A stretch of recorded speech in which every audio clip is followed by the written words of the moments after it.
Hello student, তোমরা যারা ক্যালকাটা ইউনিভার্সিটির আন্ডারে থার্ড সেমিস্টারের ছাত্রছাত্রী আছো এবং তোমাদের রাষ্ট্রবিজ্ঞান সাবজেক্টটা মাইনর সাবজেক্ট হিসাবে আছে, তোমাদের জন্য আজকের ক্লাসটা খুবই গুরুত্বপূর্ণ।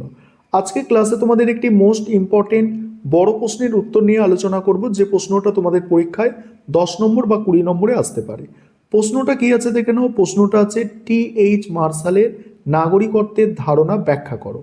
প্রথমে ইন্ট্রোডাকশন অর্থাৎ ভূমিকা দিয়ে তোমাদের শুরু করতে হবে। আধুনিক সমাজতত্ত্বে ও রাষ্ট্রবিজ্ঞানে নাগরিকত্বের ধারণা নিয়ে যিনি সবথেকে গভীর ও প্রভাবশালী আলোচনা করেছেন তিনি হলেন ব্রিটিশ সমাজবিজ্ঞানী T.H. মার্শাল।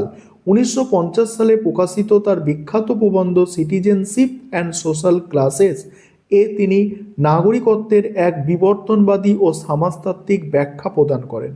মার্শালের মতে নাগরিকত্ব হলো কোনো সম্প্রদায়ের পূর্ণ সদস্য হিসাবে স্বীকৃত ব্যক্তির মর্যাদা।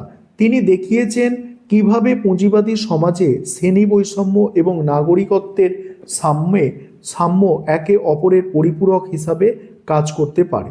এবারে দেখো, মার্শালের নাগরিকত্বের বিবর্তন ও ত্রিস্তরের অধিকার। মার্শাল নাগরিকত্বকে কেবল একটা আইনি তমকা হিসাবে দেখেননি, বরং একে অধিকার অর্জনের একটি ঐতিহাসিক প্রক্রিয়া হিসাবে ব্যাখ্যা করেছেন।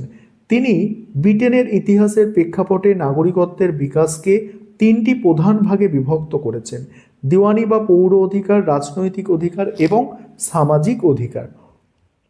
এবার প্রথমে আছে দেখো, পৌর বা দেওয়ানি অধিকার মানে সিভিল রাইট। এখানে কি বলা হচ্ছে, মার্শালের মতে নাগরিকত্বের প্রথম পর্যায়টি অষ্টাদশ শতাব্দীতে বিকশিত হয়েছিল, যাকে তিনি পৌর অধিকার বলেছেন। এই অধিকারের মূল ভিত্তি হলো ব্যক্তিগত স্বাধীনতা। এর মধ্যে রয়েছে বাক স্বাধীনতা, ধর্মীয় স্বাধীনতা, সম্পত্তির অধিকার এবং আইনের চোখে সমান বিচার পাওয়ার অধিকার। এই অধিকারগুলি ব্যক্তিকে রাষ্ট্রের স্বেচ্ছাচারিতা থেকে রক্ষা করে। এই অধিকারগুলি রক্ষা ও কার্যকর করার প্রধান প্রতিষ্ঠান হলো আদালত বা বিচার ব্যবস্থা। এবার আছে দেখো, রাজনৈতিক অধিকার। এখানে কি বলা হচ্ছে দেখো, ঊনবিংশ শতাব্দীতে নাগরিকত্বের দ্বিতীয় পর্যায়টি আসে, যা রাজনৈতিক অধিকার নামে পরিচিত। এই স্তরে নাগরিকরা রাষ্ট্রীয় ক্ষমতায় অংশীদার হওয়ার সুযোগ পায়।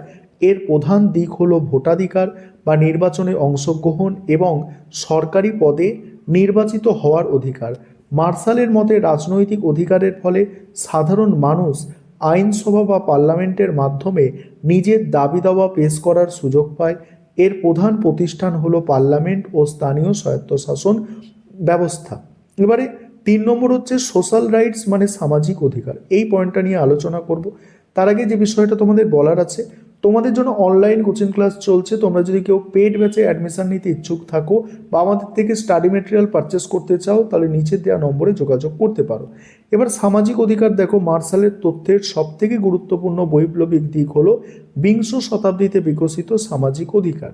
তিনি মনে করতেন শুধুমাত্র ভোটদান বা আইনি স্বাধীনতা প্রকৃত নাগরিকত্ব নিশ্চিত করতে পারে না, যদি না অর্থনৈতিক নিরাপত্তা থাকে।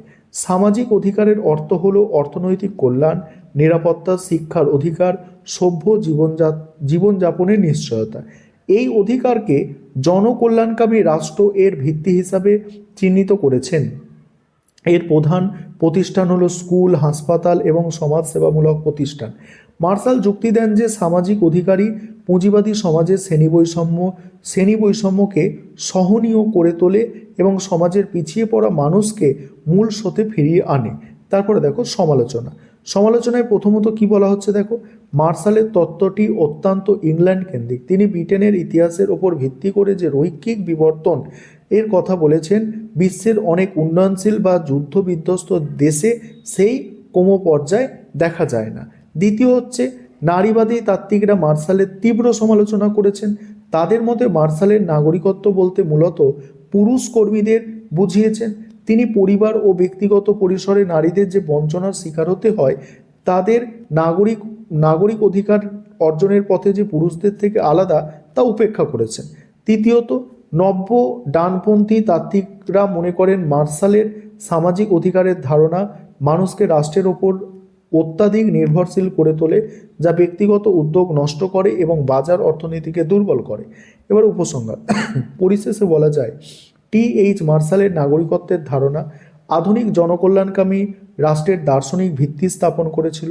তিনি প্রমাণ করেছেন যে নাগরিকত্ব কেবল আইনি দলিল নয়, বরং এটি সমাজের সব স্তরের মানুষের মর্যাদা মর্যাদাপূর্ণভাবে বেঁচে থাকার অধিকার। বিশ্বায়নের যুগে মার্শালের তত্ত্বের কিছুটা সীমাবদ্ধতা থাকলেও রাষ্ট্রবিজ্ঞানের নাগরিকত্ব ও সামাজিক শ্রেণীর সম্পর্ক বোঝার ক্ষেত্রে তার বিশ্লেষণ আজও অপরিহার্য। এই ছিল তোমাদের মোস্ট ইম্পর্ট্যান্ট একটি প্রশ্নের উত্তর।